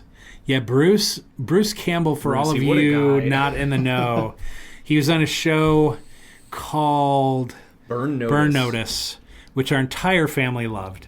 Just such a great spy show in the way that they did it. And Bruce Campbell was kind of like the comedy of that show. He's kind of a clown. Sidekick. He is. But he's also like BFFs with director Sam Raimi, who did all the Tobey Maguire Spider-Man movies and had a cameo in all of those. And then you can't say Bruce Campbell without saying Evil Dead. Without saying Evil Dead, right? Evil Dead and Army of Darkness. I mean, all that is great. So, yeah, man. I just like... He was so cool. God, I love those things. They're very just inspirational, too. He gave a chat. I think he was fielding Q&As. I think we were in a theater somewhere. We watched Bubba Hotep. Yeah, that's right. Fun movie. That was fun. But yeah, he was fielding questions, and someone in the audience asked, like, what does it take to become a filmmaker? Like, it's something I'm interested in. And he gave a very, very direct, concise, thoughtful answer. And he was just like, go do it. Go do it. Don't sit around thinking how you can do it. Go do it. I love that. You've got cameras in your pockets. Go do it. Yeah. And I was like, how awesome is that? How neat. Yeah. He's a cool dude. That would definitely be a dude I would like to sit in a room with and just hang out and like have a beer and talk shit like that. Right. Very fun. Yeah, but that's S tier, 100%. 100%. The final three to rank. Oh, okay. We have not dipped below C tier yet today. But then again, entertainment is entertaining, so I didn't think we would get many Fs. Listening to music. Yeah, you know, when you're feeling a certain way, anyway, like you could be going to the gym, so you need something extra to hype you up. Or you're in a moment and you're feeling some stuff, and maybe you need some sad music, maybe breakup music, maybe shit like that.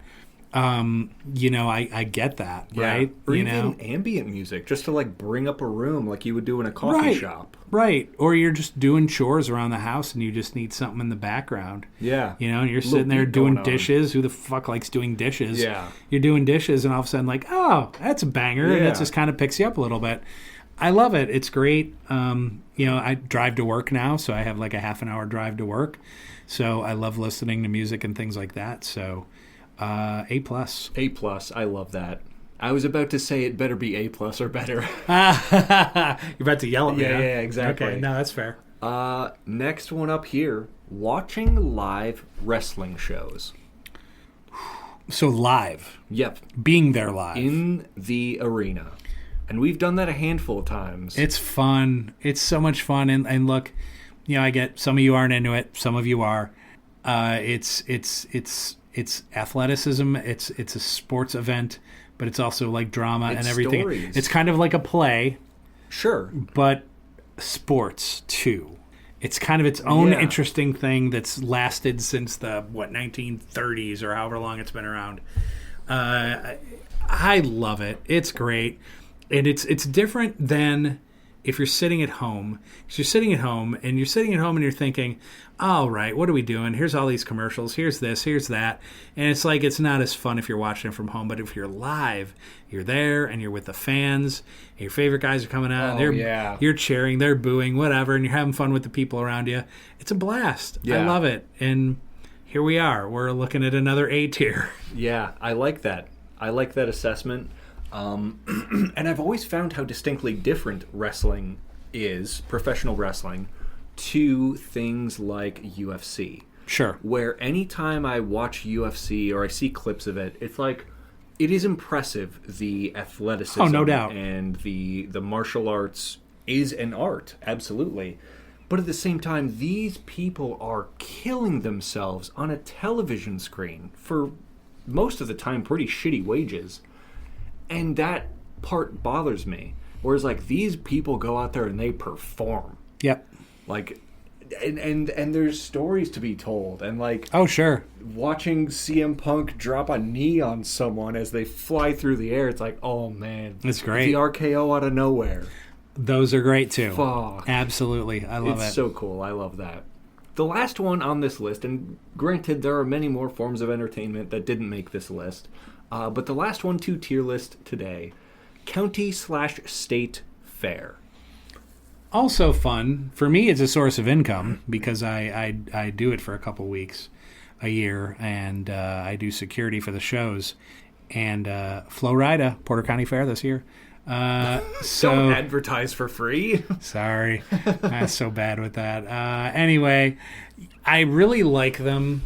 But there's a lot of other things dependent on the time that you have there. So, for example, most fairs happen in June, July, and August. And sometimes it can get hot. Yeah, sometimes the weather is miserable. If you are hot at the Porter County Fair, it sucks. You're like, where's the 4-H building? Because it's just Get me like inside. You're miserable. You definitely don't want to be hanging out with the cows in the barn when it's 95 degrees. That just sounds shitty. Breathing pure methane. Right. Oh, yeah. Oh, yeah. So, yeah, that's a shitty deal. So, anyway. And then rain, of course. That's like a thing. Yeah. I do enjoy it, but something I didn't enjoy last year, maybe this is happening with a lot of county fairs, is the pricing. So the pricing of the food has really gone up. Oh, yeah. I mean, not 10%. We're talking closer to 20, 25%. And it begs the question, are the vendors being charged more to host? More than likely. There. So they have to up. And they have to up it. Right. So you're sitting there, and I'm like, wait a minute. And also inflation. Like, I go to this one called the Chuck Wagon, right? Wagon. And then they have this container that has chunks of beef tenderloin, onions, potatoes, peppers. It's baller, dude. It's so fucking good. Wonderful. And I could have sworn last year I paid $12.